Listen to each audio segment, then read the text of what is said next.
اور پہلے سے جو سوچ رہے تھے اس کو انجام اور نتیجے تک پہنچائے بغیر اس پہ بات شروع ہو.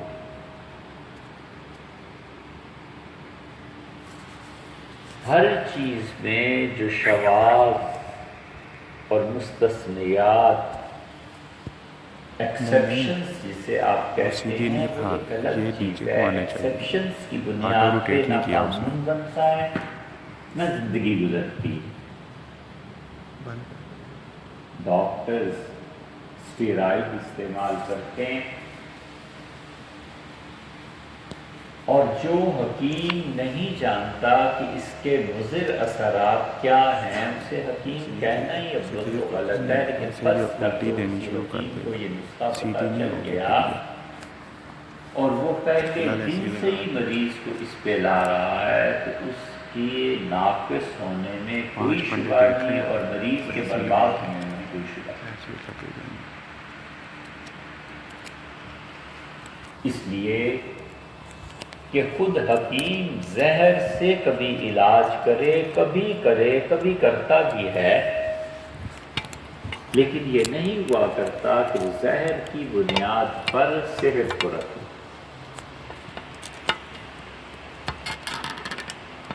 تو جو لوگ فکر میں منظم نہیں ہوتے ان کو چاہیے کہ فکر کو منظم کریں. کیا چیز سوچنی ہے، کیا چیز نہیں سوچنی، کیا چیز میرے سوچنے کے قابل ہے اور کیا چیز میرے سوچنے کے قابل نہیں ہے. اس میں امتیاز ضروری.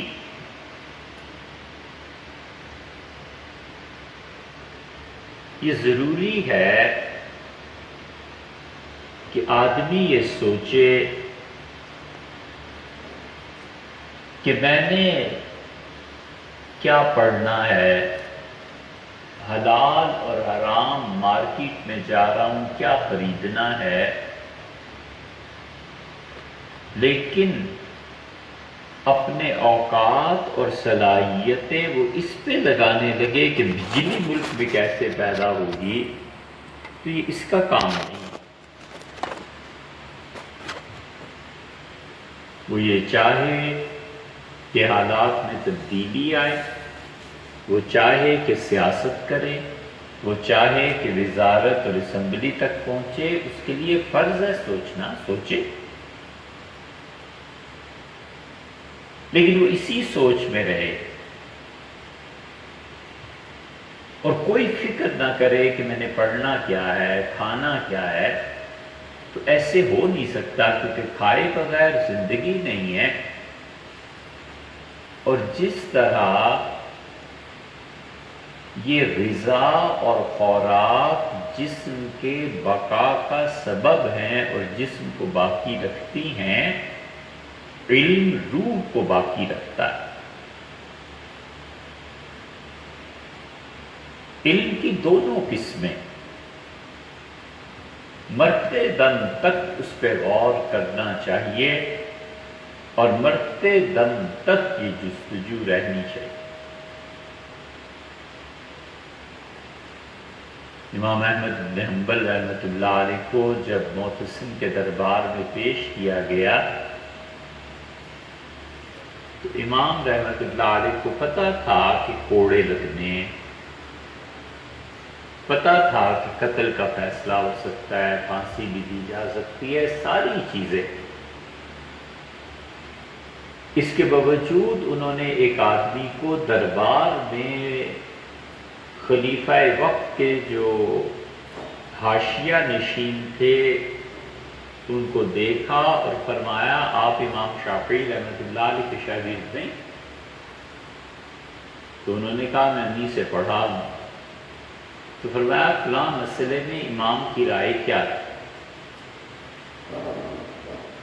تو معتصم نے کہا اس شخص کی علم سے محبت دیکھو، اسے پتہ ہے کہ چند لمحوں کے بعد کچھ بھی ہو سکتا ہے، اس کے باوجود یہ مسئلہ پوچھ رہا ہے اور امام شافعی رحمۃ اللہ علیہ کے شاگرد کی قدر ہے۔ وہ روح کی طلب تھی، یہ علم کی ایک قسم ہے۔ علم کی اس قسم کا تعلق کتابوں سے ہے، پڑھنے اور پڑھانے سے۔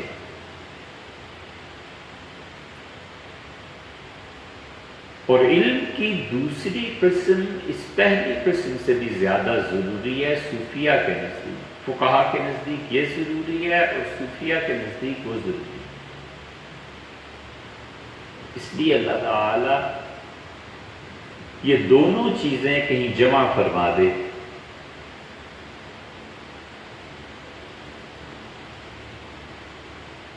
کہ کسی شخص نے سلوک، ذکر، مراقبات کسی اچھے شیخ کی نگرانی میں کیے ہوں اور علم بھی اللہ نے دیا ہو، اسے چاہیے کہ ایک شکر کے سجدے پہ پھر 1000 شکر کے سجدے کرے۔ وجہ اس کی یہ ہے کہ علم کی دوسری قسم سے حاصل ہے، اور یہ علم کی دونوں قسمیں آپس میں ایسے ملی ہوئی ہیں جیسے آٹا اور نمک مل جاتے ہیں، جیسے چائے میں پتی اور پانی مل جاتا ہے۔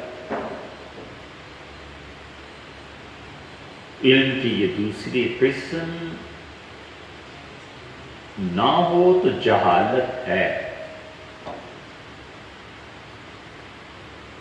اس لیے آپ قرآن کریم جب پڑھیں گے تو آپ کو پتہ چلے گا کہ نبی یہ کہتا ہے علیہ السلام کہ میں اللہ کی پناہ مانگتا ہوں کہ میں جاہل ہو جاؤں۔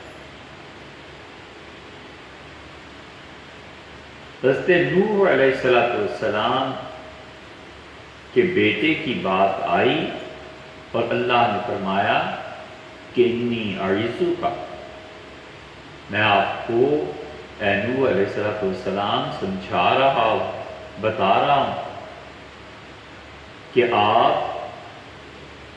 بیٹے کی سفارش اور شفاعت ایسی بات میں نہ پڑھیں، ایسے نہ ہو کہ آپ جاہل ہو جائیں۔ یہ کون سا علم اور جہالت کا مقام ہے؟ آدمی سوچے، کوئی مسئلہ نہیں، کوئی تحقیق نہیں۔ حضرت موسیٰ علیہ السلام کے یہاں بھی یہی ہے۔ انہوں نے کہا کہ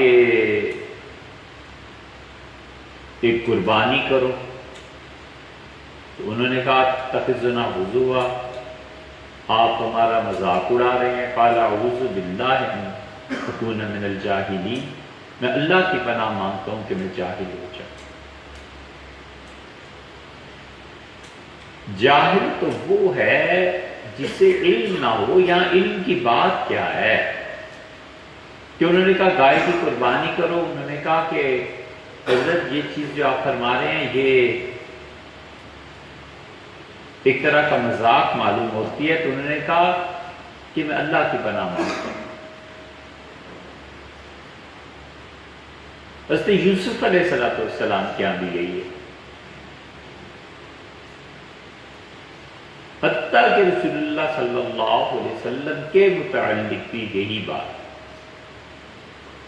یوسف علیہ السلام نے اللہ سے عرض کی کہ پروردگار اگر آپ نہیں بچائیں گے مجھے تو اسب الیہن، میں ان عورتوں کی طرف چلا جاؤں گا اور میں جہالت کا شکار ہو جاؤں گا۔ یہاں پہ اگر کوئی آدمی یہ سوچے کہ جہالت بمقابلہ علم ہے تو کوئی تفسیر نہیں ہو سکتی۔ یہاں پہ جہالت بمقابلہ انسانی اخلاقیات کی ہے۔ حضرت نوح علیہ السلام نے بیٹے کے متعلق جو بات کی تو اللہ تعالی نے یہ کہا گویا کہ کہ جب آپ کو ایک بار منع کر دیا ہے کہ آپ نے نہیں بات کرنی، تو یہ جو آپ نے بات کی ہے نا،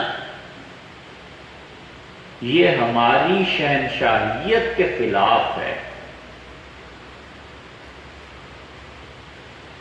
ایک بار روک دیا ہے تو اس میں کوئی استثناء نہیں ہے، کیوں اپنے بات کی؟ یہاں پہ علم نہیں، اخلاقیات۔ حضرت موسیٰ علیہ السلام نے کہا کہ میں اللہ کی پناہ مانگتا ہوں کہ میں جہالت کا شکار ہو جاؤں، تو انہوں نے کہا جو آپ حکم دے رہے ہیں کہ گائے کو ذبح کیا جائے، تو حضرت نے یہ فرمایا کہ تم سمجھتے ہو میں مذاق کر رہا ہوں؟ اللہ کے بارے میں جھوٹ بولنا یہ اتنا بڑا گناہ ہے، میں خدا کی پناہ مانگتا ہوں، یا علم کی تحقیق نہیں ہے، یہ جھوٹ، اللہ کے احکامات میں تحریف، خدا کے نام پر کوئی غلط بات کہنا، اس سے پناہ مانگی جا رہی ہے، یا علم اخلاق ہے۔ ایسے ہی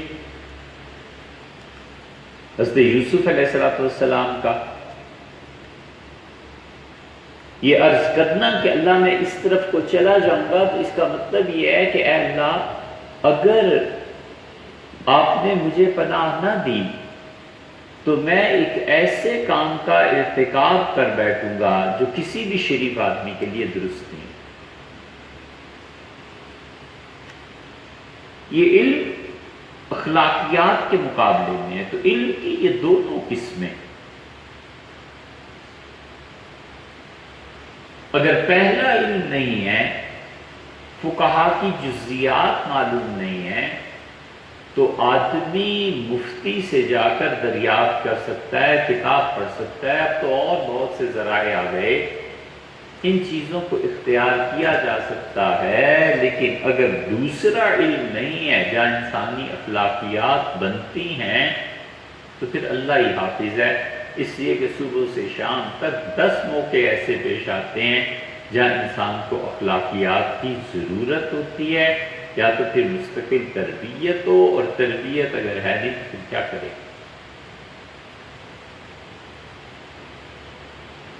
تو پہلی چیز قوت ارادی ہے، خیر اور شر دونوں یہاں سے شروع ہوتی ہیں۔ گناہ میں قوت ارادی کو کمزور کرنا، یہ جاننا کہ یہ بات میرے سوچنے کی نہیں ہے، کبھی اس میدان میں جائی کہ میں نے اس پہ فکر کر کے کرنا کیا ہے، نتیجہ اس کا یہ نکلتا ہے کہ آدمی اپنے عمل، گفتگو، خرچ، ہر چیز میں محتاط ہو جاتا ہے۔ ایک آدمی نے الیکشن جیتنا ہے، اس کے لیے وہ 5 کروڑ بھی خرچ کرے تو روا ہے، اس کی نیت جانے وہ جانے۔ اور ایک آدمی کا سیاسیات سے کوئی تعلق ہی نہیں ہے، اسے اس نظام میں شرکت ہی نہیں کرنی، وہ سمجھتا ہے یہ ووٹ دینا، یہ سب چیزیں ایسے ہی ڈھونگ ایک رچا ہوا ہے، اس کے لیے 5 روپے بھی خرچ کرنا جائز ہے۔ کہتے میرا فیلڈ ہی نہیں۔ یہی حال انسان کی سوچ کا ہوتا ہے، اس لیے ہمیشہ اس چیز کو خیال میں رکھنا چاہیے کہ کیا چیز میرے سوچنے کی ہے اور کیا چیز میرے سوچنے کی نہیں۔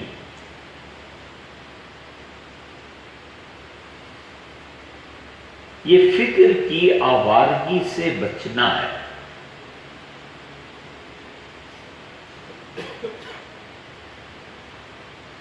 سر سید یہ ایک مثال ہے، وفات سے پہلے 3 مہینے پہلے چپ ہو گئے،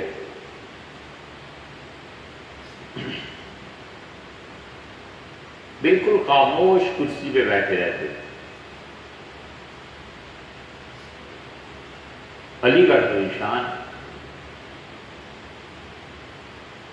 تو نواب محسن الملک نے بڑی محبت اور تعلق سارے یہ ایک دوسرے کے یارانے کوہن میں سے تھے، پرانی دوستی تھی۔ تو انہوں نے ایک دن داخل ہوئے اور بلا سان و گمان پاؤں پکڑ لیے سر سید کے۔ تو سر سید نے بھی کوئی زیادہ جنبش نہیں کی اور پوچھا کہ نواب صاحب کیا بات ہے؟ انہوں نے کہا آپ چپ ہو گئے، بولتے ہی نہیں، کیا ہو گیا آپ کو؟ انہوں نے ایسا جواب دیا جس پہ لوگ ہنسے بھی، لطیفہ بھی ہے اور بات حقیقت میں بھی درست ہے۔ انہوں نے کہا قبر میں جانا ہے تو چپ ہی رہنا ہے نا، اس کی پریکٹس کر رہا ہوں۔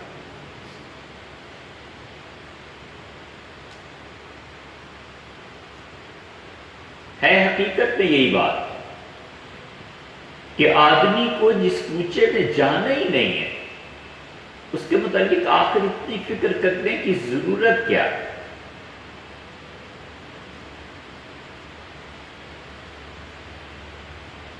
بہت چیزیں ایسی ہیں کہ انسان اس میں سوچتا ہے اور اس کا کوئی تعلق نہ اس کو وہ بدل سکتا ہے، نہ اس پہ تبصرہ کر سکتا ہے، نہ اس کی کسی نے سننی ہے، نہ ماننی ہے، کسی نے پوچھنا تک بھی نہیں، ساری زندگی اس نے نہیں پوچھنا۔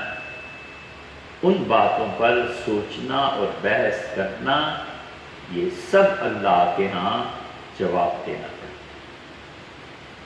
یہ جتنے ٹاک شوز آتے ہیں اور میڈیا میں جو تبصرے ہو رہے ہوتے ہیں، سرے سے ان میں اکثر چیزوں کی کوئی وقعت ہی نہیں ہے۔ اتنی بحث ہوئی جنرل راحیل کے بعد اب چیف کون بن رہا ہے، اور اتنی بحث کے ہفتوں میڈیا اس میں مصروف رہا۔ بھلا بتاؤ کہ تمہاری اس رائے کا کروڑ میں ایک حصہ بھی ایسا نہیں ہے جو اس منصب پہ جا کر اثر ڈالے۔ ان کا اپنا ایک نظام ہے، پرائم منسٹر کا اپنا ایک نظام ہے، وہ اس آدمی نے کچھ نام بھیجنے ہیں اور انہوں نے ارسال فرمائے اور پرائم منسٹر نے ان میں سے انتخاب کیا، باہر سے کہاں سے کیا، اس میں آخر ہے تمہارا کیا حصہ؟ اس کے باوجود ہے تو سخت بات، لیکن کڑوی گولی تو حقیقت ہے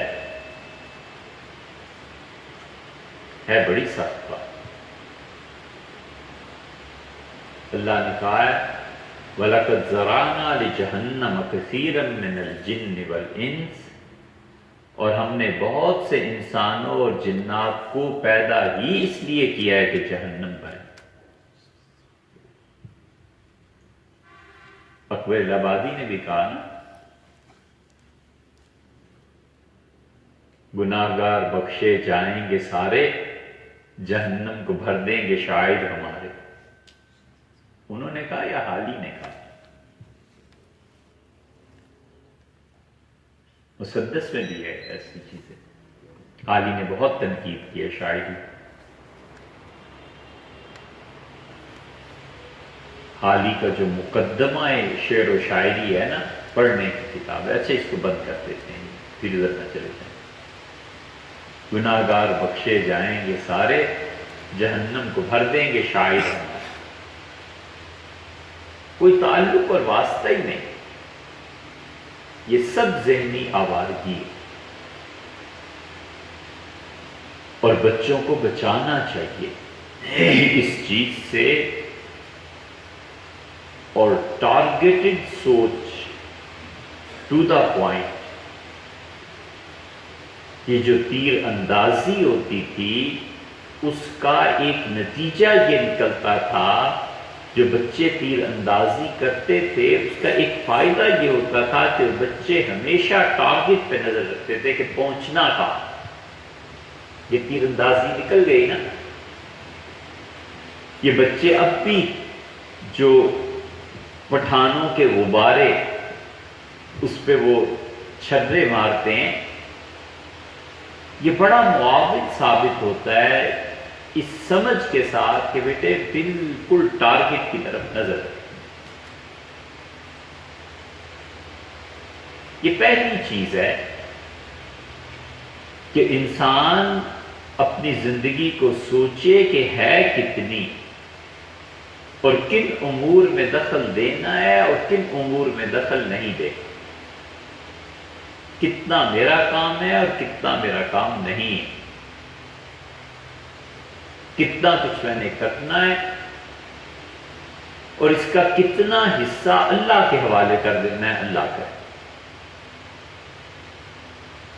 بہت مرتبہ انسان اپنی حد سے اتنا بڑھتا ہے کہ اللہ کے کاموں میں، اللہ کے فرائض جو اس نے اپنی رحمت سے اپنے ذمے لے رکھے ہیں اس میں دخل دینے کی کوشش کرتا ہے اور منہ کھاتا ہے۔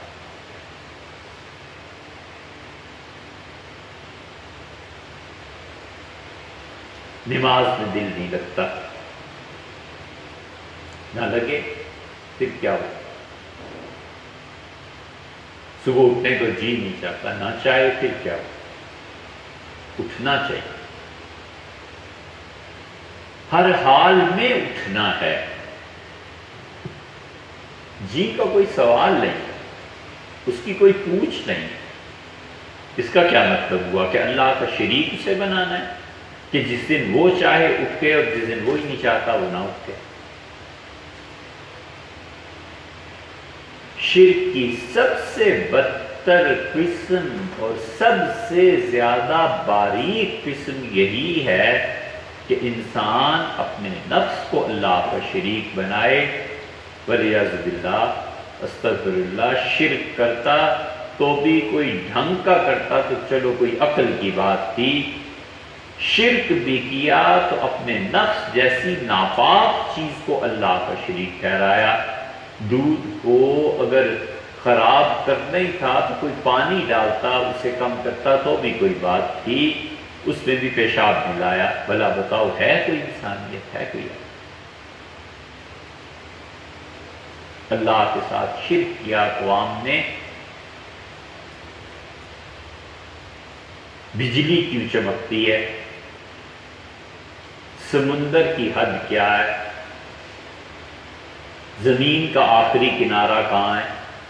انسان نے سوچا اور پھر اس نے کہا کہ یہ دھرتی خدا ہے، سمندر خدا ہے، بجلی چمکتی ہے، کچھ پتہ نہیں ہے، یہ خدا ہے۔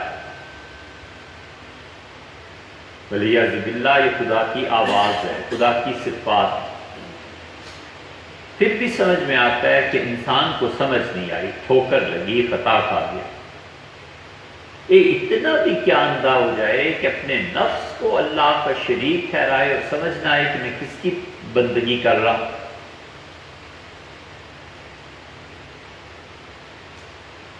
ایک ہے اطاعت اور ایک ہے پرستش۔ اطاعت، مطاع، جس کی بات مانی جائے، دو ہی ہیں کائنات میں، جس کے حکم کو بغیر دلیل کے بھی مانا جائے گا اور اس کے سوا چارہ یہ کار ہے ہی نہیں۔ یہاں تک بحث ہوئی ہے کیا حضور صلی اللہ علیہ وسلم ایبسلوٹلی علی الاطلاق مطاع تھے، یعنی ان کی بات بغیر دلیل کے مانی جا سکتی کیا مانی گئی ہے؟ محققین حنفیہ نے اس کا انکار کیا، وہ کہتے ہیں اطاعت صرف اللہ کی ہے، حضور صلی اللہ علیہ وسلم کی اطاعت بھی اللہ کے واسطے سے ہے کہ اللہ نے کہا ہے حضور صلی اللہ علیہ وسلم کی اطاعت کرو، اس لیے اطاعت ہے۔ اطیعوا اللہ و اطیعوا الرسول، اللہ کہتا ہے اطیعوا الرسول، اس لیے ہے۔ اس پہ بحر العلوم رحمۃ اللہ علیہ نے مسلم الثبوت کی شرح میں لکھا ہے۔ مسلم الثبوت بڑے کام کی کتاب ہے، پڑھنی چاہیے۔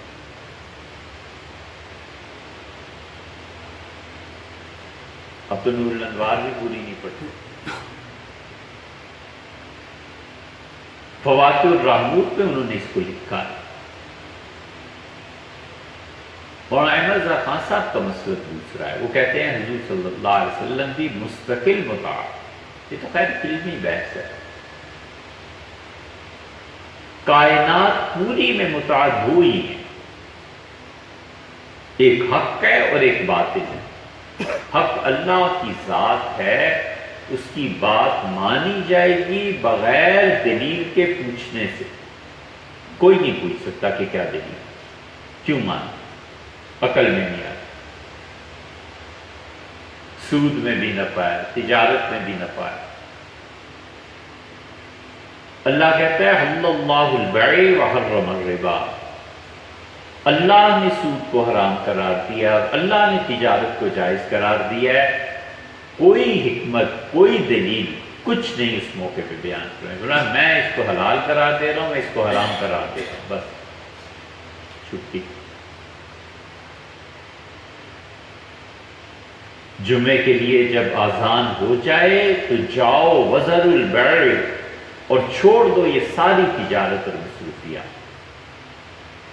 ذرا سا کام کر لیں، کپڑا پھیلایا ہوا ہے، اس کا بھاؤ طے کر لیں، 2 منٹ کی بات ہے، کچھ نہیں۔ وہ کہتا ہے اس کپڑے کو بھی سمیٹ لو، وقت آذان ہو گئی، وقت ہو گیا، فوراً نکلو۔ دلیل کیا ہے؟ کچھ بھی ہمارا حکم۔ اور کائنات میں دوسرا متاع جو باطل ہے وہ انسان کا نفس ہے، اور یہ شیطان سے بھی زیادہ کم۔ نفس اندھا ہے، دلیل نہیں لا سکتا، حق تعالی شانہ حاکم ہے، دلیل بتا سکتے ہیں، نہیں بتاتے ان کی مرضی، انسانی نفس اندھا ہے، اسے دلیل بھی نہیں بتا سکتا۔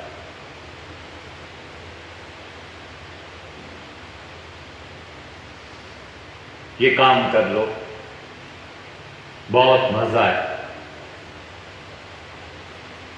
یہ کوئی دلیل تھوڑا ہی ہے۔ اگر مزہ دلیل ہے تو ایک آدمی کی مثال کیا دینی؟ پرانے زمانے میں جو رومی بادشاہ تھے اپنی ملکاؤں کے کہنے پہ میلے منعقد کرتے تھے، اور بھوکے شیر بڑے بڑے اسٹیڈیمز چھوڑ دیے جاتے تھے اور قیدیوں کو لا کر پھینک دیتے تھے۔ قیدی جس طرح چیر پھاڑ انسانی جسم کی کرتے تھے، ملکہ خوش ہوتی تھی۔ اب یہ کوئی دلیل ہے ایک انسانی زندگی کو ختم کرنے کی؟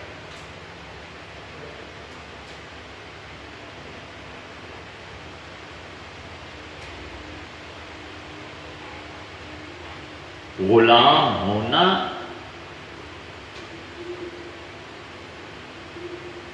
اور انسانوں کا آقا بننا رسوائی اور ذلت کے لیے دونوں برابر ہیں۔ انسانوں کے متعلق اس تمنا کا پیدا ہونا کہ لوگ مجھے سنیں، لوگ مجھے دیکھیں، لوگ میری بات مانیں، چاہے وہ بات کتنی سچی کیوں نہ ہو، اور چاہے وہ بات کتنی نیکی پہ مشتمل کیوں نہ ہو، یہ ادعا کہ لوگ مجھے سنیں، یہ خود خراب چیز ہے، باطل ہے، اور اس کا ٹیسٹ فوراً پتہ چلتا ہے۔ جو بات حق پہ میں سمجھ رہا ہوں کہ لوگ مجھ سے سیکھیں، وہی بات اگر کوئی دوسرا آدمی کہہ دے، کوئی دوسرا مولوی صاحب دوسرے مولوی صاحب کہہ دیں، تو اس سے اگر خوشی ہو کہ الحمدللہ بات پہنچانی تھی پہنچ گئی، یہ حق پہ ہونے کی دلیل ہے۔ اور اگر ذرہ برابر بھی ناگوار گزرے تو اس کا مطلب یہ ہے کہ حق نہیں پہنچانا تھا، اپنی شخصیت کو نمایاں کرنا تھا کہ میرے منہ سے نکلنی چاہیے تھی، اس سے کیوں ہوئی؟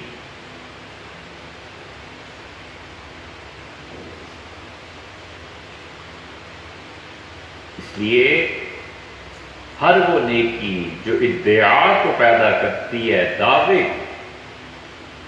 سب باتیں انسانوں کے آقا بننے کی خواہش اور فعلاً عملاً کسی کا غلام ہو جانا انسان کا ذلت اور رسوائی کے لیے دونوں ہی برابر ہیں بس۔ تو کائنات میں دو ہی متاع ہے، ایک حق ہے اور ایک باطل ہے۔ حق اللہ ہے، اس کی بات بغیر دلیل کے بھی ماننی ہے، اور دوسرا انسان کا اپنا نفس ہے، کافر اسی کی بات مانتا ہے۔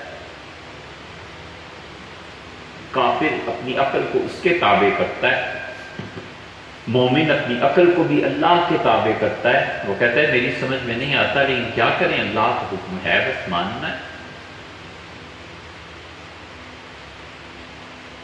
جانور کو ذبح کرنا یہ کون سی عقل کی بات ہے؟ ایک زندگی ہے نا، زندگی چیونٹی کی بھی ہے اور زندگی گائے کی بھی ہے اور زندگی انسان کی بھی ہے۔ آخر کس وجہ سے اس جانور کو تکلیف دینا ہے، ذبح کرنا ہے، اس کا گوشت کھانا ہے؟ محض اپنے ذائقے کی لذت کے لیے؟ کوئی دلیل نہیں۔ پھر کے بعد ایک ہی جگہ پر پہنچ جاتی ہے کہ اس کائنات میں، اس رچنا میں اللہ کا حکم ایسے ہی ہے، اس نے کہا جانور ذبح کرو بس۔ دنیا کی بڑی سے بڑی منطق اور فلسفہ نہیں ثابت کر سکتا کہ جانور کا ذبیحہ کیوں جائز ہے۔ یہاں پہنچ کے گردن جھک جاتی ہے، بس ایک ہی چیز ہے کہ اللہ نے جائز کرا دی، اللہ نے فرمایا کہ کھا لو۔ اور بعض مواقع پہ اس نے ضروری قرار دیا کہ ضرور ذبح کرنا ہے، واجب ہے، فرض ہے۔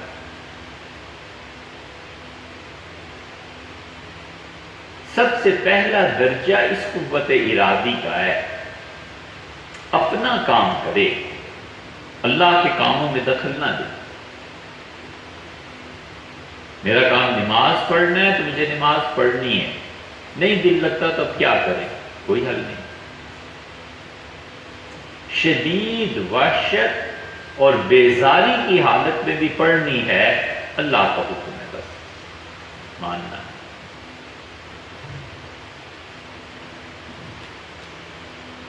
اور حقیقت یہ ہے کہ اللہ کا قرب صوفیہ کی اصطلاح میں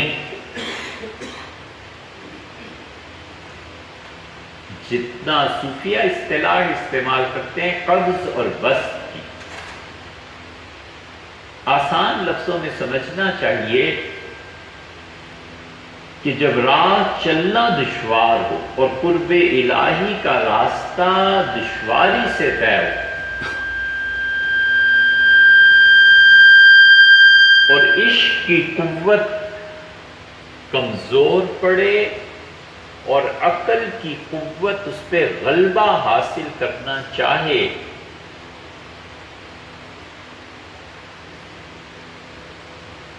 یہ جو کشمکش عقل اور عشق کی پیدا ہوتی ہے،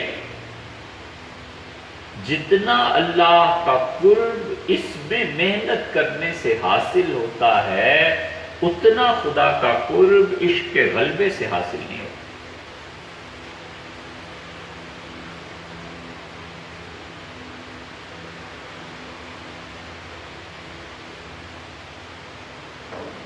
بحر الکاہل سے گہرا ہے سمندر یہاں،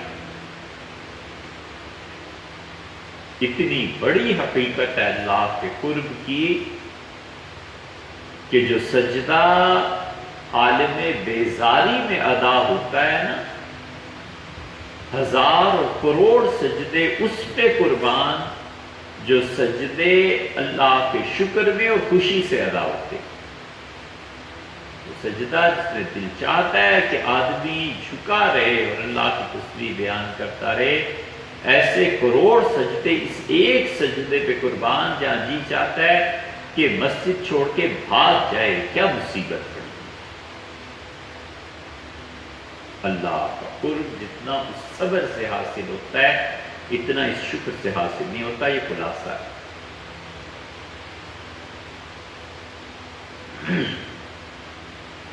اس لیے قوت ارادی کو دیکھے، شر کا ہے ختم کر دے، خیر کا ہے اسے پروان چڑھائے، چلنے دے، آگے بڑھے۔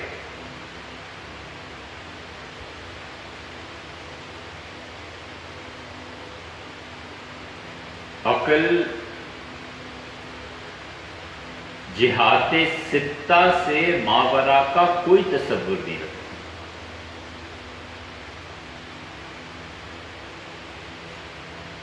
عقل جبر کے تحت چلتی ہے، اور سنو، عقل جہاں پہنچ کے مر جائے وہی اس کی منزل ہے۔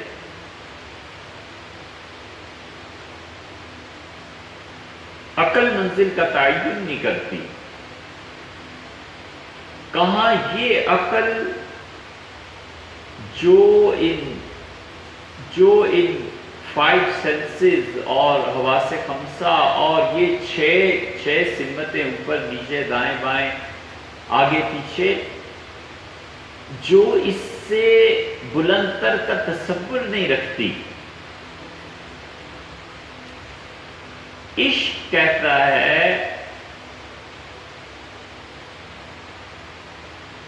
کہ تم ابھی تک گم ہو، محدود ہو، اور تمہارے نزدیک تصور نہیں ہے ان 6 جہتوں سے نکلنے کا، اور میرا حال یہ ہے کہ میں ان 6 جہتوں کو توڑ کر کئی مرتبہ اس عالم میں آیا اور گیا ہوں۔ میرا تجربہ ہے اور تمہارا تصور ہے، اور تمہارا تصور ناقص ہے اور میرا تجربہ مکمل ہے۔ تو یہ عقل اور عشق کا موازنہ۔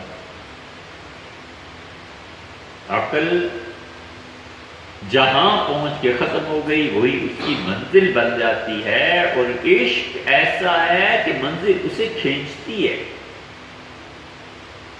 کہاں وہ جو منزل سے محروم ہے، اور کہاں وہ منزل جسے خود پکارتی ہے، اس مسافر میں کچھ فرق کی۔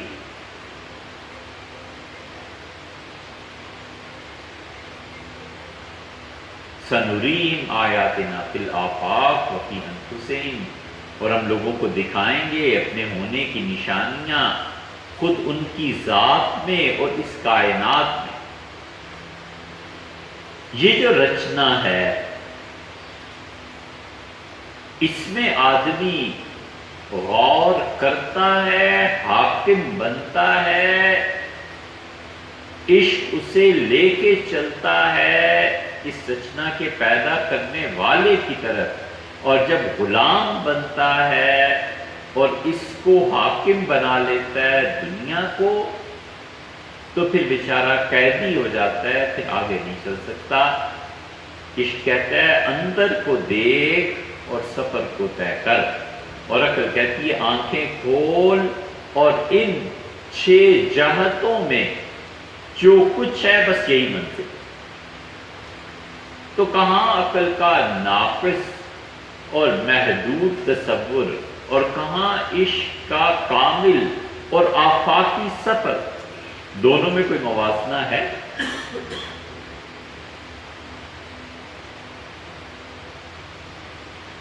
اس لیے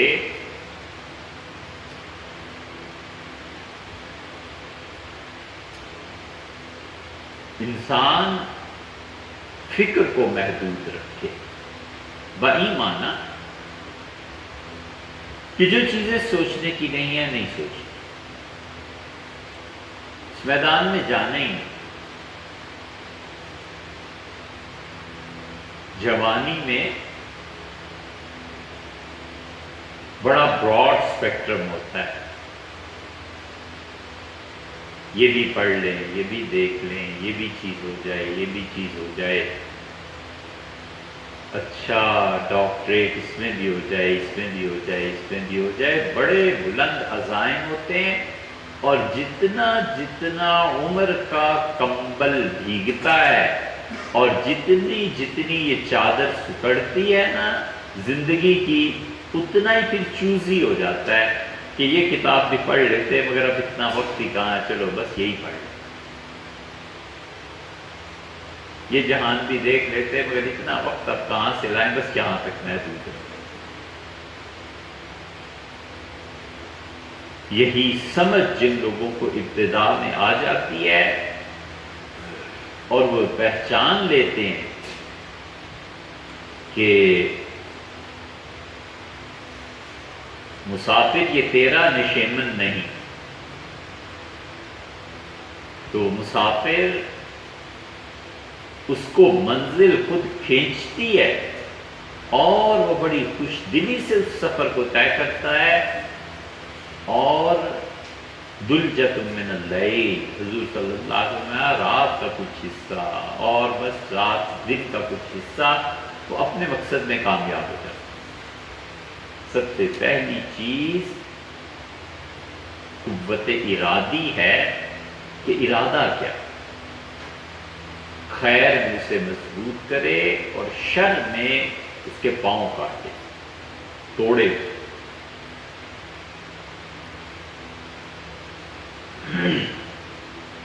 یہ نہیں سوچتا، یہ کام نہیں کرتا، جب کرنا نہیں ہے تو سوچنا بھی غلط، بیکار بات ہے۔ آہستہ آہستہ آہستہ آہستہ اپنے ذہن کی پابندی، قید، تبدیلی اسی طرح آتی ہے۔ اس قوت ارادی کے بعد عمل ہے، یہ دوسرا درجہ ہے۔ قوت ارادی کی صداقت عمل سے معلوم ہوتی ہے۔ ارادہ کیا کہ قرآن کریم کی تلاوت کروں گا، جتنا بھی پکا ارادہ ہے، عمل بتائے گا کہ تم سچے ہو کہ جھوٹے ہو۔ عمل فیصلہ کر دیتا ہے، اور ارادے کی قوت، اسباب، وسائل،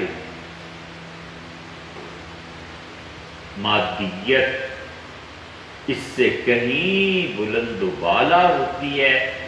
نتیجہ یہ نکلتا ہے کہ اسباب اور وسائل اس کے تابع ہو جاتے ہیں، وہ اسباب اور وسائل کا تابع نہیں ہوتا۔ یہ قوت ارادی اتنی بڑی چیز ہے۔ ارے یار، اللہ کا فیصلہ قوت ارادی بدل دیتی ہے، اس سے زیادہ کیا چیز ہے؟ اللہ کا فیصلہ ہوتا ہے کہ اس انسان کے لیے موت آنی ہے، اور اللہ کے بندے اڑ جاتے ہیں اس بات پہ کہ نہیں، اس کو نہیں موت دینی ابھی۔ اللہ اس فیصلے کی لاج رکھ لیتا ہے اور اپنے فیصلے کو مؤخر کر دیتا ہے کہ ٹھیک ہے، نہیں دیتے، موت آگے۔ اس سے بڑی بھی کوئی چیز ہے کائنات؟ اللہ کا ارادہ، اب تعالی شانہ اپنا فیصلہ تبدیل فرما دیتے ہیں انسان کی قوت ارادی پر، کہ اگر یہ کرے تو یہ کر دو، یہ کرے تو یہ کر دو۔ بہت بڑی چیز ہے انسان کی قوت ارادی۔ اس کے بعد ہے عمل۔ اس لیے عمل بتاتا ہے، محبت ہوتی ہے اولاد سے، ماں باپ سے، کسی سے بھی محبت اور نفرت یہ دونوں ایندھن مانگتی ہیں۔ محبت چاہتی ہے کہ قربانی دے، تو محبوب کے لیے وہ جو ارادے کی طاقت ہے، محبت چاہتی ہے کہ اپنے آپ کو نچھاور کر دے محبوب پہ۔ بڑا فرق ہے، ایک ہے اپنے محبوب کے لیے فنا ہو جانا، یہ یاد رکھو عمر بھر، ایک ہے اپنے محبوب کے لیے نچھاور کر دینا، ایک ہے اپنے محبوب کے لیے اپنے وجود کو تج دے دینا۔ انسانی وجود کے بقا کی جتنی چیزیں، سب چیزوں کو ختم کر دینا اپنے محبوب کے لیے، یہ مطلوب ہے، مقصود ہے۔ یہ جتنے وحدت الوجود پہ بحث کرتے ہیں نا ناقص صوفی اور دارا شکوہ کے پیروکار اور یہ بڑے بڑے فلسفی جن کا سرمایہ علم چند گمراہ کن خیالات کے سوا کچھ نہیں ہوتا، وہ اتنی چھوٹی بات کو نہیں سمجھتے۔ ایک ہے محبوب پہ اپنے وجود کی جتنی بنیادیں ہیں سب کو ختم کرتے ہیں۔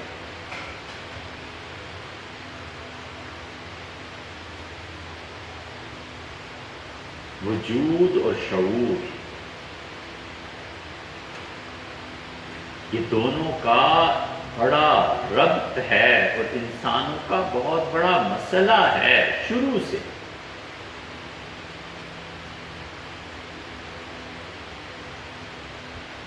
کے بغیر رہا نہیں جاتا۔ ہمارے بزرگوں میں حضرت تھانوی نور اللہ مرقدو کے سلسلے میں علم غالب رہا۔ اس ملک میں جتنے چوٹی کے مدارس ہیں نا، ان سب کو غور کرو دیکھو تو پیچھے حضرت تھانوی رحمۃ اللہ علیہ نظر آئے۔ جامعہ اشرفیہ نے کتنا کام کیا ہے ملک میں، مفتی محمد حسن صاحب رحمۃ اللہ بنایا تھا اور مفتی صاحب حضرت تھانوی رحمۃ اللہ کے خلیفہ۔ کتنا کام کیا دارالعلوم کراچی نے، اور اس کے بانی مفتی شفیع صاحب رحمۃ اللہ ہے، اور مفتی شفیع صاحب رحمۃ اللہ حضرت تھانوی رحمۃ اللہ کے خلیفہ ہے۔ بہت مثالیں ملیں۔ مولانا ادریس کاندلوی صاحب رحمۃ اللہ نے بڑا کام کیا علم میں، اور وہ بھی حضرت کے خلیفہ وغیرہ وغیرہ۔ حضرت مدنی رحمۃ اللہ علیہ کا حلقہ پاکستان میں جمع نہیں، لیکن جو قوت مجاہدہ، جیل، طاقت، لڑائی، حکمرانوں کے ساتھ پنجہ آزمائی، یہ سب ان کے سلسلے کا خاصہ ہے۔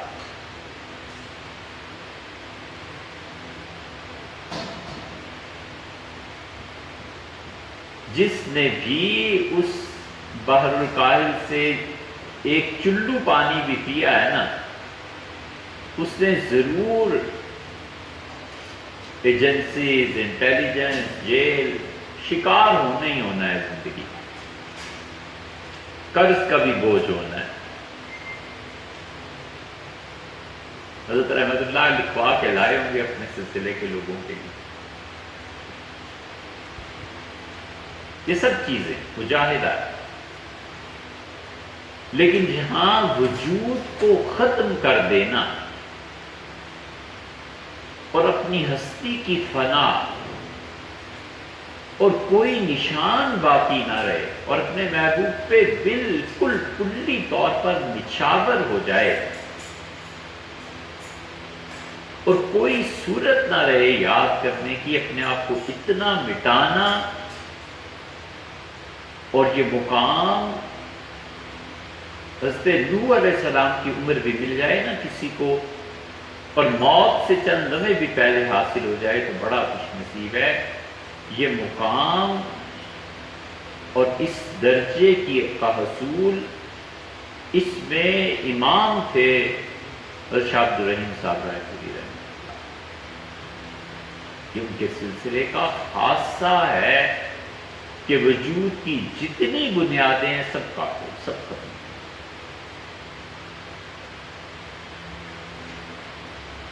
اتنی گہری چھاپ کہ رائے پوری چلتے پھرتے نظر آ جاتے ہیں کہ اس کا تعلق وہیں کہیں سے ہوگا جو اتنا مٹا ہوا ہے۔ کوئی نام و نشان نہیں، کوئی ذکر نہیں، کوئی شہرت کی تمنا نہیں، وہ دنیا اور وہ عہدے اور وہ شہرت جس کے لیے مولوی بیچارے مرتے پھرتے ہیں، وہ آ کے ان کے پاؤں پکڑ لیتی ہے اور یہ دھتکار دیتے ہیں کہ نہ باہر چلو، کوئی وجہ نہیں ہے شہرت کی اور کوئی وجہ نہیں ہے کسی کو کیا۔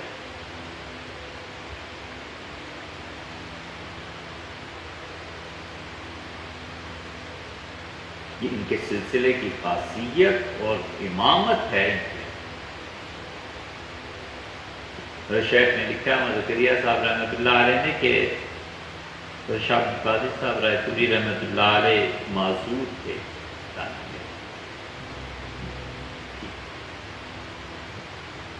روزہ نہیں رکھ سکتے تھے، تو عصر کی نماز کے بعد میں ایک دن گیا تو حضرت اپنے اعتکاف میں تھے، شاہ عبد القادر صاحب رائے پوری رحمۃ اللہ علیہ، چادریں لگی ہوئی تھیں اور حضرت کوئی دوا کھا رہے تھے، تو دوا کھاتے ہوئے میں جب داخل ہوا تو اتنے انوار تھے، اتنا نور برس رہا تھا کہ میں تو حیران رہ گیا اور چپ ہو کر یہ سوچتا رہا کہ معذوری کی بنا پر جن لوگوں کے دوا کھانے پہ اتنا نور نازل ہوتا ہے، یہ روزے رکھتے ہوں گے تو ان کا کیا حال ہوگا۔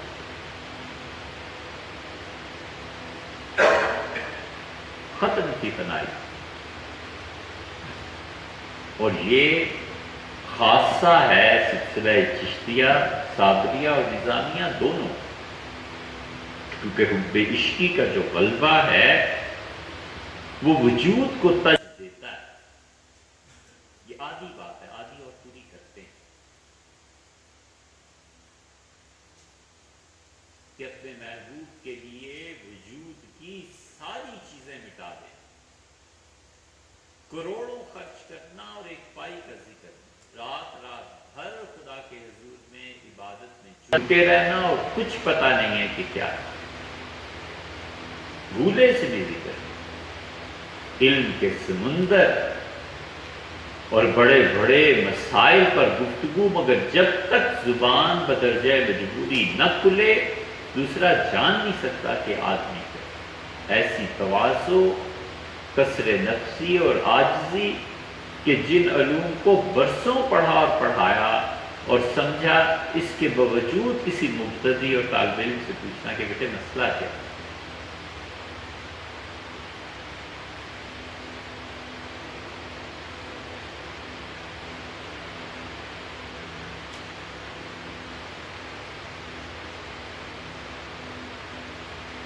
نجیب الدین دہلوی رحمۃ اللہ علیہ نے خانقاہ کھولی دلی میں،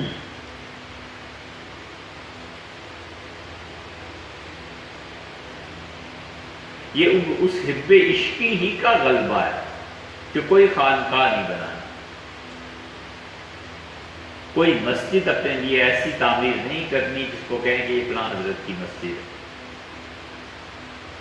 کرائے کی کوٹھی لے لی، چھپر ڈال لیے، یہ سب اس حب عشقی ہی کا غلبہ ہے کہ پناہیت،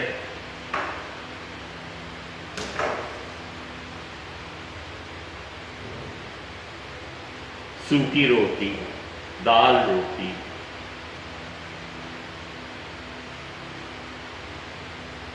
یہ ایسا باب ہے کہ چاہتا ہے اس پہ مہینوں آدمی گفتگو کرے۔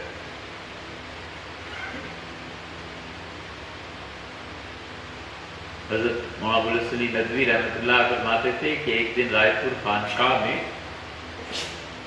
ایک شور ہوا، شاہ عبد القادر صاحب رائے پوری رحمۃ اللہ فرمایا کہ یہ کیا شور ہے،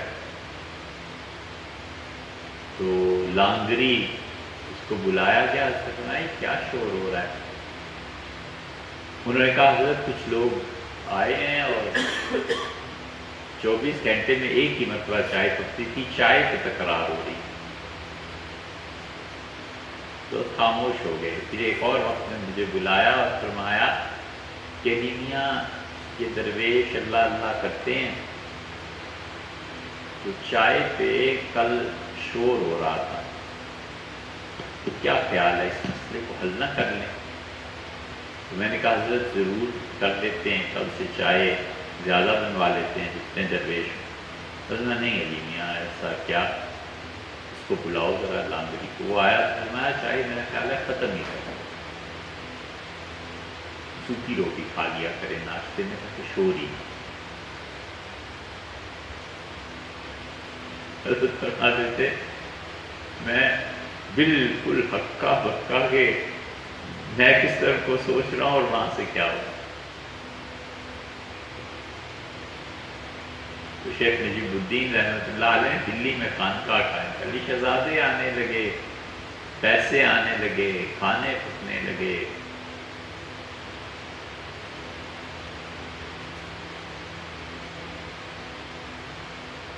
دنیا کا بڑے سے بڑا بادشاہ بھی بیچارہ ٹیکس پہ ہی چلتا ہے، خراج پہ ہی چلتا ہے. مانگنے والا گدا ہے، صدقہ مانگے یا خراج. عوام سے ٹیکس مانگے، بادشاہ، وزیر اعظم، اور گلی میں فقیر لوگوں کے در در سے مانگے. ہیں تو دونوں ہی فقیر، دونوں مانگ ہی رہے ہیں، کیا کر رہے ہیں؟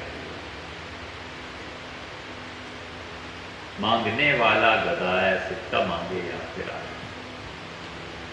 جب اشیاء کی حقائق اشیاء کے کھلتے ہیں تو پھر جو اشیاء نظر کی گرفت میں آ جاتی ہیں ولغیرتی پیدا ہو جاتی ہے، اس میں ملاوٹ پیدا ہو جاتی ہے.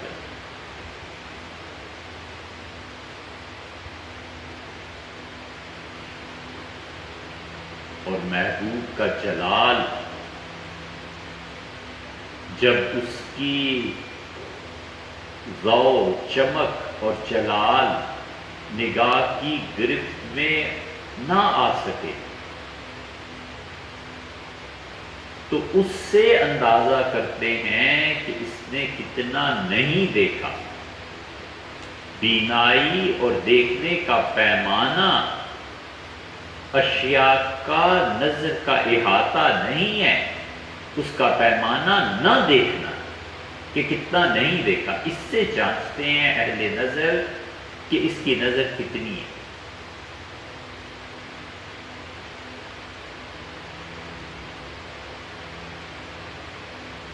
تو خانقاہ میں بہت لوگ دلی آ گئے، حکمرانی بدلی، انقلاب آیا، دار و گیر شروع ہوئی، پکڑ دھکڑ. شیخ نجیب الدین رحمۃ اللہ علیہ نے خط لکھا، اجودن پاک پتن. وسط فرید الدین مسعود شکر گنج رحمۃ اللہ علیہ نے لکھا یہ ہے چشتیوں کی اصل. لکھا کہ حضرت بہت زیادہ حکومت کی طرف سے اب گرفت شروع ہوئی ہے اور تفتیش شروع ہوئی ہے اور بڑے سخت حالات ہو گئے ہیں. دعا فرمائیں. کیا خوبصورت جواب اس نے لکھا کہ میں آپ سے پوچھتا ہوں کہ آپ نے اپنے پیران پاک کی روش کو کیوں چھوڑا؟ ان کا طریقہ تو اپنے آپ کو مٹانا تھا، پکی خانقاہیں اور یہ سب کچھ بنا کر بیٹھنا تو کبھی نہیں رہا. جو شخص اپنے مشائخ کے طریقے کو چھوڑے گا ضرور مبتلا عذاب ہو.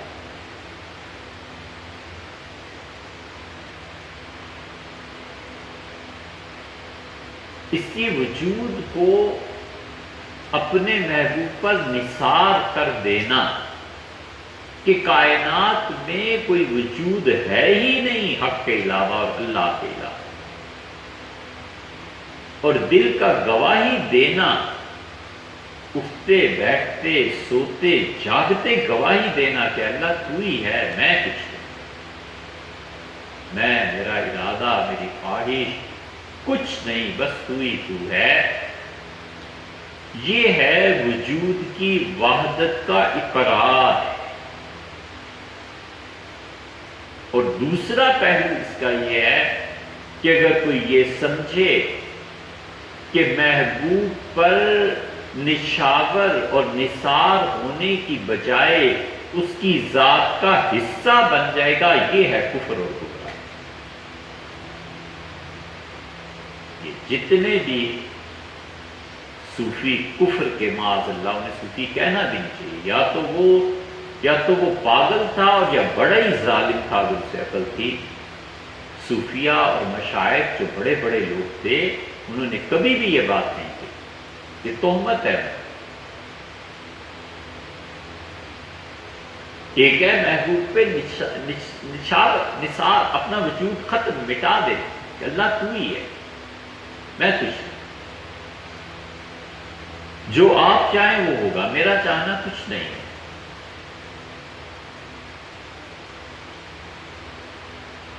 شاہ وسیع اللہ صاحب رحمۃ اللہ علیہ یہ بات آ گئی۔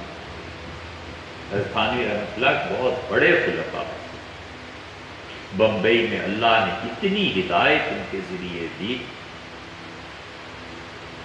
ہزاروں لوگوں نے حضرت سے فیض کیا۔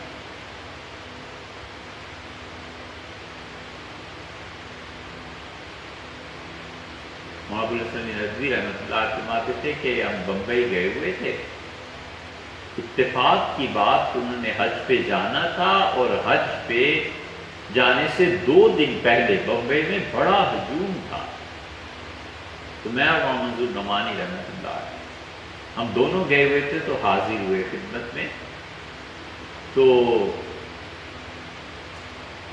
بار بار یہ شعر مجھے دیکھ کے پڑھتے رہے۔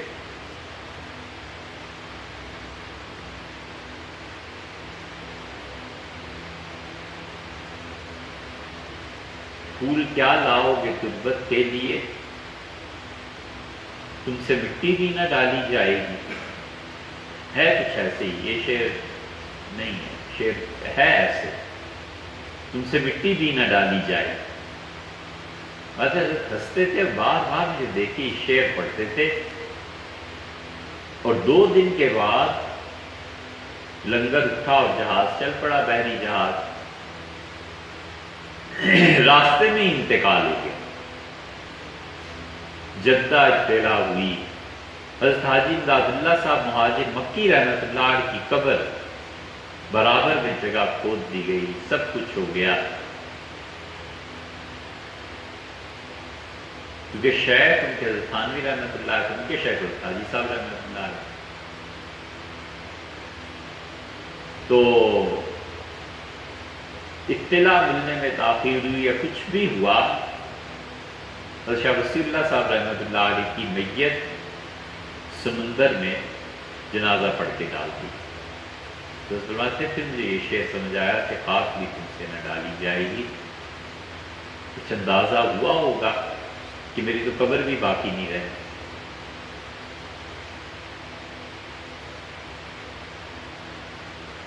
تو جو یہ سمجھتا ہے کہ ذات کا حصہ بن جائے وحدت الوجود، یہ کفر ہے، یہی وہ سرمت گاتا پھرتا تھا، صوفی تھا نا، دارا شکو نے بڑی پذیرائی کی، یہودی تھا اصل، اسی لیے اورنگزیب نے کہا کہ عدالت لے کے جاؤ۔ یہ جتنے اورنگزیب پہ قتل کے الزامات ہیں، لوگ یہ نہیں جانتے کہ کہیں یہ پتہ چلتا ہے کہ اورنگزیب نے کہا ہو کہ اس کو قتل کر دو، اس کو پھانسی دے دو، یہ وہ سارے مقدمے عدالتوں میں بھیجتے ہیں کہ عدالت فیصلہ کرے، سپریم کورٹ فیصلہ کرے۔ اب یہ الگ بات ہے کہ کورٹ حکومت کے زیر اثر ہوتی ہے یا نہیں ہوتی، یہ تو پھر بحث ہی بدل گئی۔ اس وقت کے مفتیوں اور علماء نے سرمت پہ جو کفر کا حکم لگایا تھا وہ اسی وجہ سے کہ وہ یہودی تھا اصلاً، اور وہ وحدت الوجود کو یہی تصور کیے بیٹھا تھا کہ اللہ کی ذات پاک کا حصہ بن جائے۔ صوفیہ کا وحدت الوجود یہی ہے کہ اپنے وجود کو مٹا دو اللہ کے لیے اور اپنے آپ کو نشاور کر دو۔ یہ ہے وجود کی وحدت کہ آدمی اپنے زبان سے اور حال سے کہے کہ اللہ تیرے علاوہ کوئی۔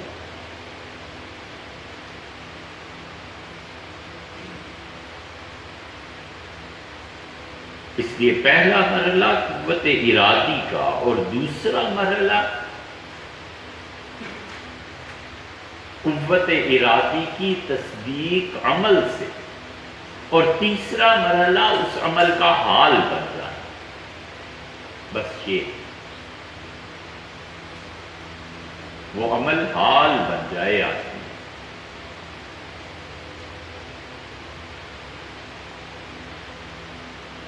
ارادہ یہ کیا کہ اللہ میں اپنے کبر، اپنی بڑائی، میں بالکل اس سے بچوں گا. عمل شروع کیا اور جتنے بھی تکبر کے، اپنی ذات کے ادعا کے، اپنے وجود کی اظہار کے سامان سے انہیں ختم کرتا رہا، حتیٰ کہ اس کا حال یہ بن گیا کہ دنیا میں اسے اپنے سے برا آدمی کوئی نظر نہیں آیا. ہر ایک کی خدمت، ہر ایک کے ساتھ تعلق، ہر ایک کے سامنے بچ جانا اور اپنی فنائیت اس کا حال ہو گئی کہ اتنا بڑا آدمی اور کوئی کام کرنے میں اسے کوئی ممانعت، کوئی دریغ نہیں ہے. یہ حال ہے. بس علم میں بھی یہی ہوتا ہے، اخلاقیات میں بھی یہی ہوتا ہے. علم اتنا تحصیل کا ارادہ تھا، علم حاصل کرنے کا، پھر اس نے علم کو حاصل کیا، پھر اتنا زیادہ کہ علم اس کا حال بن گیا. وہ امام احمد بن حنبل رحمۃ اللہ علیہ کی بات. علم حال بن جاتا ہے. لوگ کہتے ہیں، معلوم نہیں ہوا ہوگا یا نہیں ہوا ہوگا، لیکن کہتے ہیں وہاں ابوالکلام آزاد اپنی نجی مجلس میں دوستوں کے ساتھ جب بیٹھتے تھے تو لوگ کہتے تھے ان کی باتیں اس وقت بھی ریکارڈ کرنے کے قابل ہوتی تھی. وہ گفتگو اس درجے کی کرتے تھے، ایسی ایسی باتیں کرتے تھے کہ آدمی سوچتا تھا یہ زندگی کا تجربہ ہے، نچوڑ ہے، کہاں پر ہے، کیا چیز. یہ حال بن جائے. حضور اقدس صلی اللہ علیہ وسلم پہ اللہ کی صفت رحمت کا غلبہ ہوا، اور غلبہ رحمت اتنا ہوا کہ رسول اللہ صلی اللہ علیہ وسلم کا حال بن گیا. جب حال بن گیا تو جو ساری زندگی تکالیف دیتا رہا، تہمتیں لگاتا رہا، جھوٹ گھڑتا رہا، اس کی وفات پر اپنا کرتا اتار کے دیا کہ اسے کفن دے دیں. اس کی قبر میں اترے، اس کا منہ کھولا، اپنا لعاب مبارک اس کے منہ میں ڈالا، جنازہ پڑھایا. حضرت عمر رضی اللہ عنہ منع کر رہے ہیں کہ حضرت نہ پڑھائیں جنازہ، اللہ نے یہ کہا، اللہ نے یہ فرمایا، اللہ تعالیٰ نے یہ فرمایا. چھوڑ عمر. 70 مرتبہ کہا، 71 مرتبہ مانگا. یہ رحمت کا حال ہے.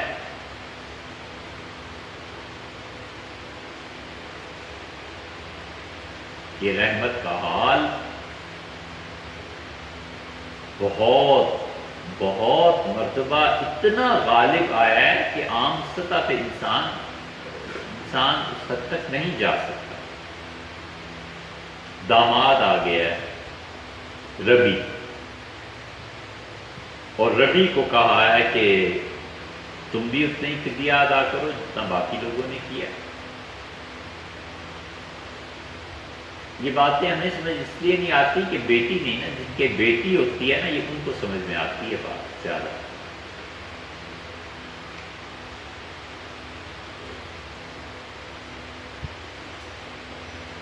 ربی نے پیغام بھجوایا رضی اللہ عنہ مکہ مکرمہ کہ والدین نے کہا کہ داماد ہے، کیا فدیہ دینا ہے؟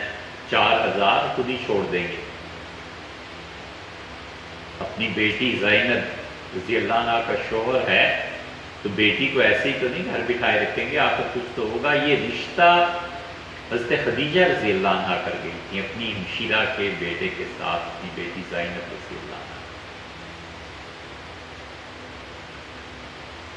تو جب ہار بیوی آخر زینب رضی اللہ عنہ نے جب دیکھا کہ میرے سسرال والے کچھ نہیں بھیج رہے تو انہوں نے اپنا ہار بھیج دیا.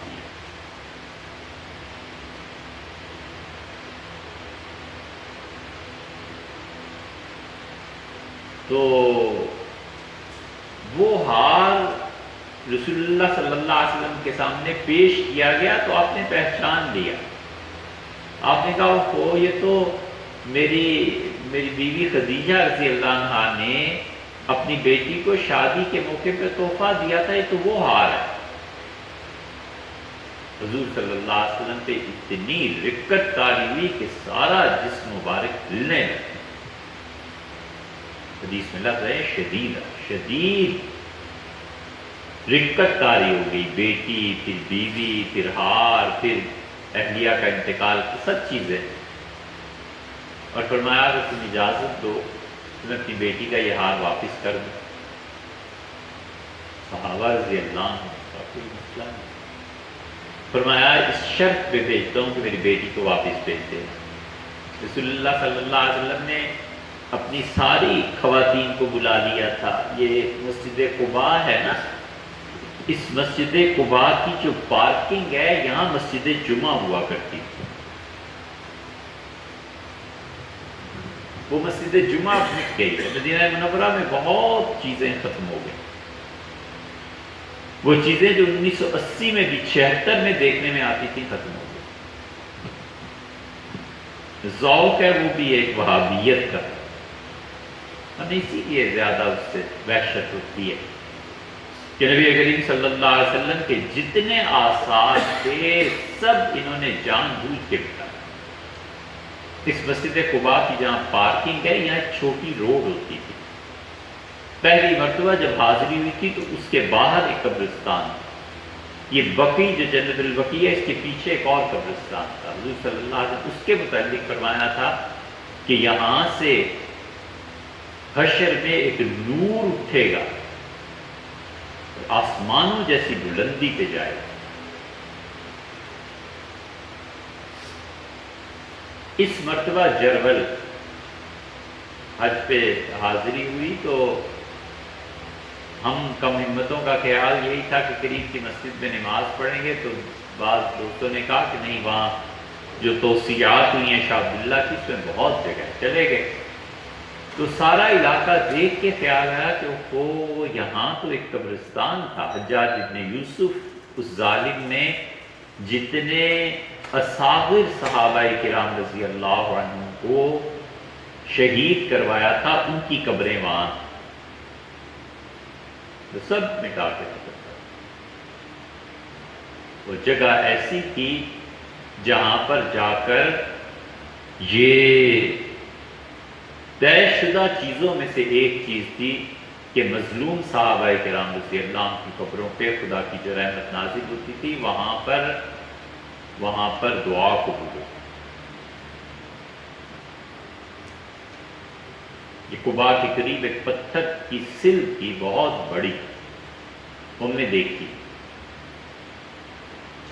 اس پہ حضور اقدس صلی اللہ علیہ وسلم بیٹھے تھے، ایک مرتبہ لیٹے تھے، آرام فرمایا. عثمانی دور میں جن عورتوں کے ہاں اولاد نہیں ہوتی تھی نا وہ اس سل پہ بیٹھ کے دعا مانگتی تھی. اور کئی واقعات تاریخ میں آئے ہیں کہ اللہ تعالیٰ نے بیٹا ہی تو سل بھی ختم. یہ مسجد قباء جو ہے اس کی پارکنگ جو ہے یہ اب بھی مسجد قباء کے سامنے بھی ایک محلہ ہے. اس لیے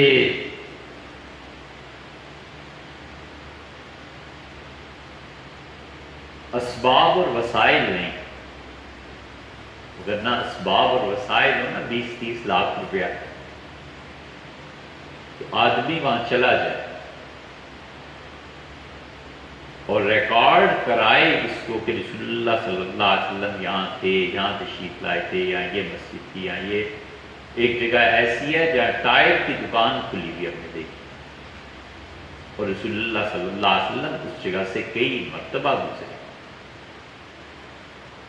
اب وہاں پہ گاڑیاں ٹھیک کرتے ہیں، ٹائر کی دکان.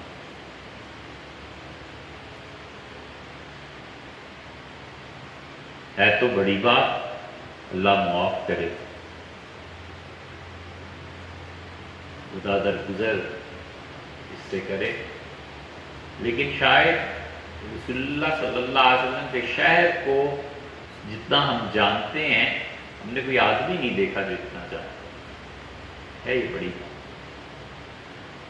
جتنا ہمیں معلوم ہے کہ حضرت صلی اللہ علیہ وسلم کہاں کہاں کون کون سی جگہ اب تک موجود ہیں، شاید ہی کسی کو معلوم۔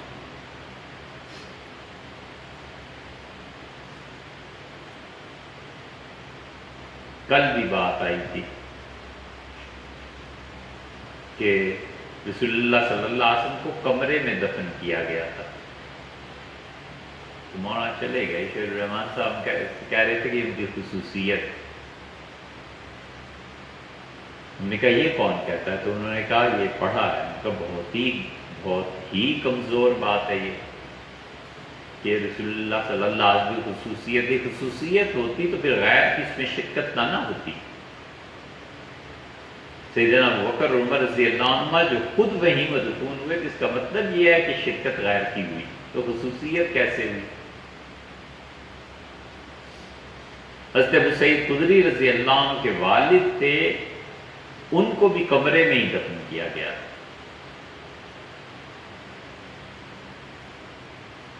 مالک بن سنان، حضرت رسالت مآب صلی اللہ علیہ وسلم کی والدہ بھی کمرے میں ہی دفن تھی۔ یہ ان سے کوئی پوچھے، یہ جو سارے آثار توڑواتے رہے، حضور اقدس صلی اللہ علیہ وسلم نے کبھی جو کسی کو اشارتاً بھی کہا ہو کہ میری والدہ کی قبر پہ ایک کمرہ بنا ہوا ہے، اس کمرے کو توڑ پھوڑ دو اور قبر کو مسمار کر دو، ایک ہی حدیث لے کے آتے ہیں مسلم کی کہ سیدنا علی رضی اللہ عنہ کو رسول اللہ صلی اللہ علیہ وسلم نے بھیجا اور کہا علی 3 کام کر کے ہی واپس آنا، کوئی قبر ایسی نہ چھوڑنا جو زمین سے اٹھی ہوئی ہو مگر یہ کہ اسے زمین کے برابر کر دینا، اور بیوہ عورتوں کا نکاح کرنا۔ اور یہ مسلم میں سیدنا علی رضی اللہ عنہ بھی کہتے ہیں کہ میں یہ کر کے آیا۔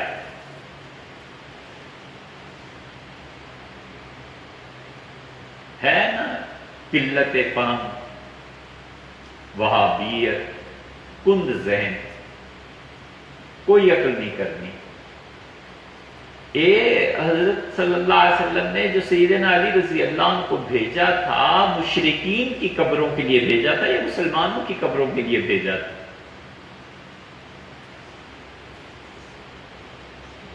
مسلمان اس وقت تک شہید ہی کتنے ہوئے تھے اور قبریں بنی کتنی تھیں؟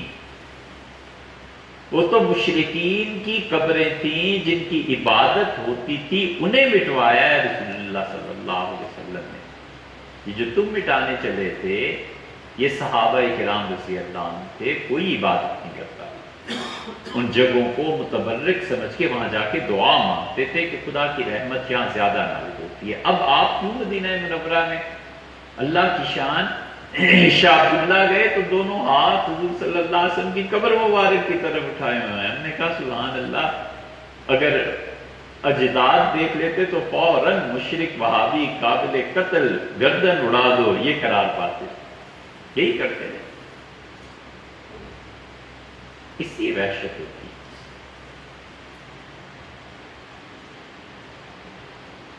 مسجد قباء کی جہاں پارکنگ ہے اس کے سامنے بھی ایک محلہ ہے، وہاں جہاں گراؤنڈ بنا ہوا ہے نا، بچے جہاں کھیلتے ہیں، جہاں یہ صحابہ کرام رضی اللہ عنہ کی قبریں بھی تھیں اور عبد الرحمن بن عوف رضی اللہ عنہ کا باغ بھی تھا، حضور صلی اللہ علیہ وسلم نے عنایت فرمایا۔ بہت چیزیں ہیں، خیر مدینہ منورہ ہم نے انہیں کہا کہ مولانا کو بتا رہے تھے، ہم نے کہا حضور صلی اللہ علیہ وسلم کی والدہ کی قبر بھی کمرے میں ہی تھی۔ جب احد سے واپس ہوئے ہیں نا تو ہند نے ابو سفیان اپنے شوہر رضی اللہ عنہ سے کہا کہ کوئی قیدی تو نہیں مسلمانوں نے مدینہ میں بنا لیا؟ ان کا نہیں، کہ اگر کوئی قیدی ہمارے مشرک بن گئے ہیں نا، ہمارے مکہ کے لوگ، تو ابوا کے مقام سے گزرتے ہوئے اس سے کہا یہاں ام محمد کی قبر ہے، محمد صلی اللہ علیہ وسلم کی والدہ، اس کو کھودو، ہڈیاں لاش جو کچھ ملے لے کے چلو، اور قیدیوں کا تبادلہ ان ہڈیوں اور لاش کے ذریعے ہم کرتے ہیں۔ یہ طبقات ابن سعد میں بھی ایسی چیزیں آئیں۔ حضور صلی اللہ علیہ وسلم طبقات میں آیا، خود تشریف لے گئے، جا کے قبر پہ مٹی ڈالی، اسے درست کیا اور بہت دیر تک روتے رہے۔ صحابہ رضی اللہ عنہ نے عرض کیا کہ آپ کیوں روتے ہیں؟ آپ نے فرمایا کہ مجھے والدہ کی شفقت یاد ہے، ان کی محبتیں یاد ہیں، وہ بھی کمرے میں تھی۔ حضرت عبداللہ کی قبر بھی کبھی نہیں بھیجا رسول اللہ صلی اللہ علیہ وسلم، جب مٹی مٹی ڈالی اور تشریف لے گئی تو دیکھا ہوگا نا، یہ نہیں کہا کہ اسے ہٹا دو کبھی کا۔ بہت لوگ ہیں ایسے صحابہ رضی اللہ عنہ، بڑے بڑے اکابر زندہ ہیں۔ حضرت طلحہ رضی اللہ عنہ کی شہادت ہوئی ہے، انہیں دفن کیا گیا ہے اور بیٹی ان کی آئی ہیں عائشہ بنت طلحہ مدت کے بعد۔ ان کے ساتھ جو لوگ بھی تھے، کسی نے خواب میں دیکھا، حضرت طلحہ رضی اللہ عنہ نے کہا کہ بیٹی سے کہو دریا کا پانی مجھے تکلیف دے رہا ہے، مجھے منتقل کر دیں۔ تو عائشہ بنت طلحہ رضی اللہ عنہ آئی ہیں، اپنے والد حضرت طلحہ رضی اللہ عنہ کو ایک جگہ دفن کیا گیا تھا دریا کے کنارے پہ، کھلوائی انہوں نے قبر، تو کہہ دیتی والد کو جیسے لٹایا تھا ویسے ہی، جب اٹھایا ہم نے والد کی میت کو تو ان کی کنپٹی کے کچھ بال جھڑ گئے، کیونکہ پانی زمین میں آ گیا تھا قبر میں، اور انہوں نے لے جا کر حضرت طلحہ رضی اللہ عنہ کو ایک حویلی میں ایک کمرے میں ہی دفن کیا۔ تابعین تو بے شمار تھے، صحابہ کرام رضی اللہ عنہ بھی بہت سے زندہ تھے، کسی نے کچھ نہیں کہا۔ تو یہ میں مولانا کو 7-8 طرح نے کہا، اس لیے یہ کہنا کہ حضور صلی اللہ علیہ وسلم کی خصوصیت ہے تو بہت ہی ضعیف بات۔ تو مدینہ منورہ میں بہت سی تاریخ ہے، اللہ کا شکر ہے ان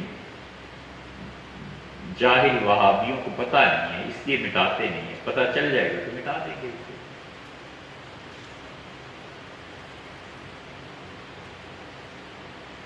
تو زینب رضی اللہ عنہ نے ہاتھ حضور صلی اللہ علیہ وسلم میں واپس کہا، میری بیٹی کو واپس بھیج دیں۔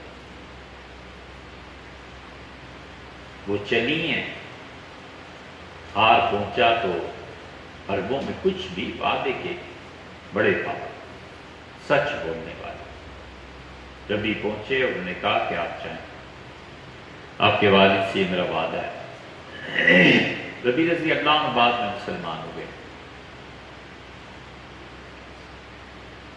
تو اسود نے جب وہ چلی ہیں تو پہچان گیا، لڑکا سا تھا، اس نے کہا ایک تو بدر میں پٹ کے آئے، شکست کھائی، اور دوسرے دن دہاڑے ان کی بیٹی سب کے سامنے یوں مکہ سے نکل جائے، یہ کیسے ہو سکتا ہے؟ تو اس نے نیزہ مارا اور بہت بہت خراب،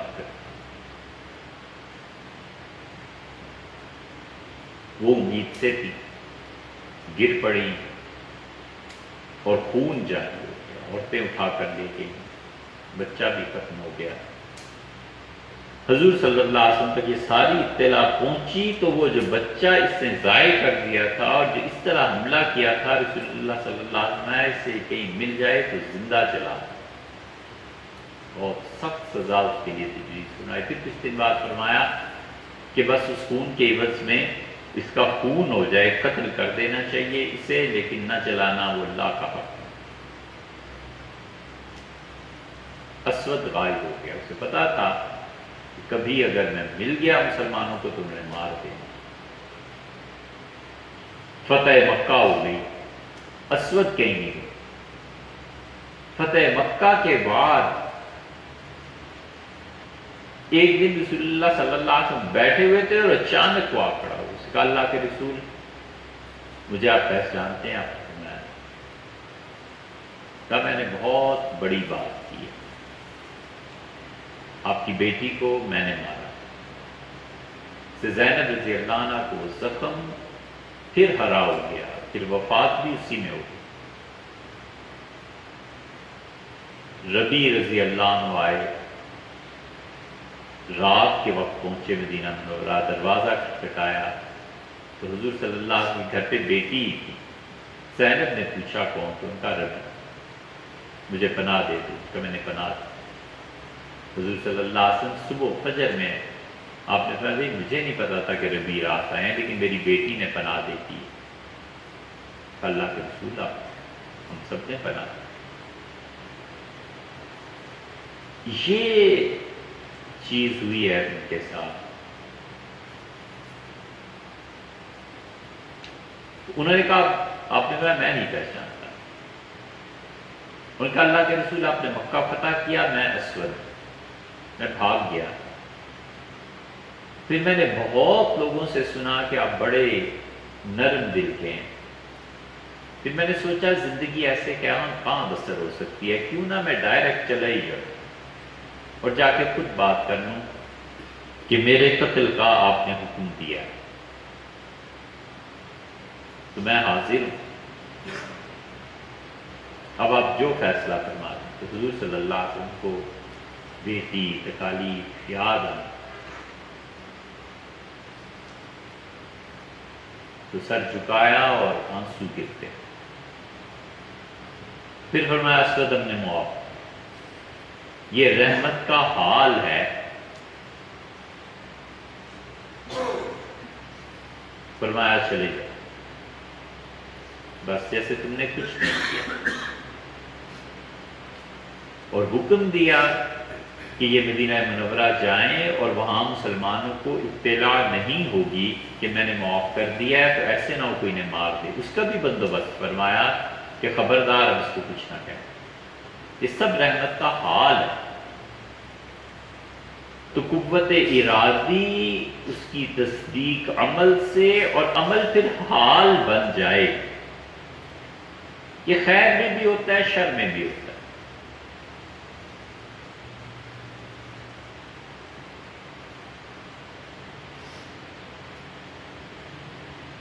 شر میں بھی ہو جاتا ہے، شراب پینے کا ارادہ کیا، پھر پی لی تو اس نے قوت ارادی پر مہر لگا دی کہ میں یہ کام کرنا چاہتا تھا، کر لیا۔ پھر وہ اتنا پیے کہ ذرا سا بھی جو نگاہ رکھتا ہے وہ دیکھ کے سمجھ جائے کہ پینے پلانے کے حضرت معلوم ہوتے ہیں، ان کا تو اس کوچے میں نیکی میں تو کبھی گزر نہیں ہوا، البتہ اور کچھ ہوگا۔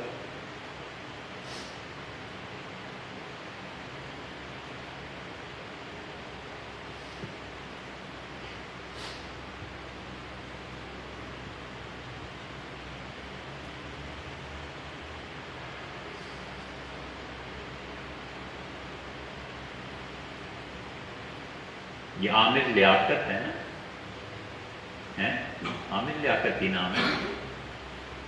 صحابہ کرام رضی اللہ عنہ کو گالیاں اور یہ وہ، اور اب بھی دین کی جو مذاق اڑاتا ہے، اس لیے اس واقعے کے سنانے میں غالباً کوئی حرج نہیں ہوگا۔ وہ جہاں اتنی چیزوں کے جواب دے گا، اللہ نہ کرے اس میں سے ایک چیز یہ منہا ہو جائے تو بھی اس کے پاس سمندر ہے تو ہی۔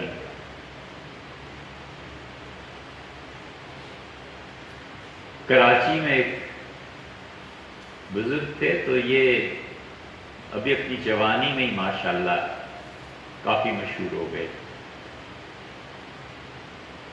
تو بزرگ جو تھے وہ حضرت مدنی رحمۃ اللہ علیہ کے شاگرد تھے، دیوبند میں پڑھا انہوں نے۔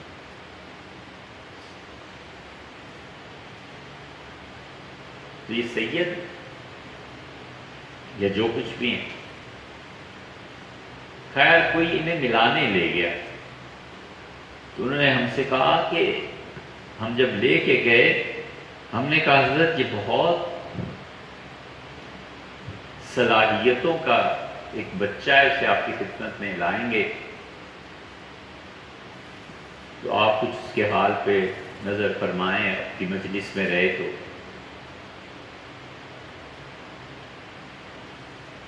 تو کہتے تھے اگلے دن ہم لے گئے، حضرت نے جو اس سے مصافحہ کیا تو دیر تک دیکھتے رہے۔ تو انہوں نے عرض کیا کہ حضرت وہ جو نحوست آپ کو نظر آ رہی ہے نا،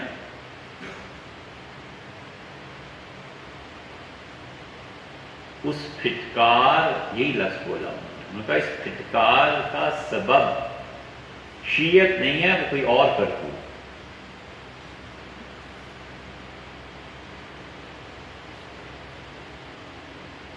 تو اس لیے کبھی کبھی کوئی گناہ جو ہے انسان کا حال بن جاتا ہے، تو جس کی نظر ہونا وہ پہچان لیتا ہے کہ آج کل کس ہوا میں اڑ رہے ہیں۔ بہت چیزیں ایسی بے حیائی معاذ اللہ کبھی عمل میں آتی ہے، اور عمل میں اس کثرت سے رہے کہ حال بن جائے، دیکھ کے پتہ چلے کہ اس انسان کا کیا کیا کیا معاملہ ہے، یہ نیکی میں بھی ہوتا ہے، یہ شر میں بھی ہوتا ہے۔ تو اس لیے آدمی ہمیشہ ذہنی آوارگی سے بچے اور خیر کے کام پہ عمل کرے، اور عمل میں اتنی استقامت ہو کہ حال بن جائے، بس یہ جنت کا راستہ ہے۔ اللہ سب کو محفوظ